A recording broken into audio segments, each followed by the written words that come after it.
ఇస్తుంటి Kinder Joy నీకు 100 ఇప్పిస్తానే, help చేయి కదా ప్లీజ్. అసలు సిగ్గుశరం ఉందారా నీకు? అమ్మాయి మీద అట్లా అరుస్తారా? ఆ అమ్మాయి ఏమనుకుంటది? అయినా ఎంత చేసింది నీకోసం? నేను ఊర్లందుకే సగం శోభకు గురాడు, నువ్వు వరితే చచ్చిపోతాడు. అది కాదు లావణ్య, మరిద్దరం కలిగాడు హెల్ప్ చేద్దాం ప్లీజ్.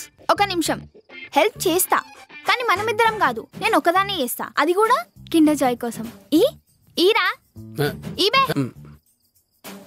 ప్లాన్ ఏంటంటే మీరిద్దరు యాజ్ టీజ్ గా నన్ను ఫాలో అయిపోండి. వాడేమో కానీ నేను మాత్రం నిన్నే ఫాలో అవుతా. పదా చెప్తే అర్థం కదా నీకు? ఎందుకు వెనకాల పడతావు? నేను చెప్పిన వెనకాల పడమని. కీర్తి, కీర్తి, అబ్బా కీర్తి, అబ్బా పిలుస్తుంటే ఈడున్నావా? అరే ఈ టైం లేదే ఈడా. అరే నీకోటి ఇంపార్టెంట్ విషయం చెప్పాలరా. మనం ఇక్కడ కాదు కానీ టెర్రస్ పైకి వెళ్దాం పదా. నాకు ఇంట్రెస్ట్ లేదు, చెప్పిక్కడే. అరే మళ్ళీ ఇంట్లో వాళ్ళు ఇంటే బాగోదురా, పోదాం పదా.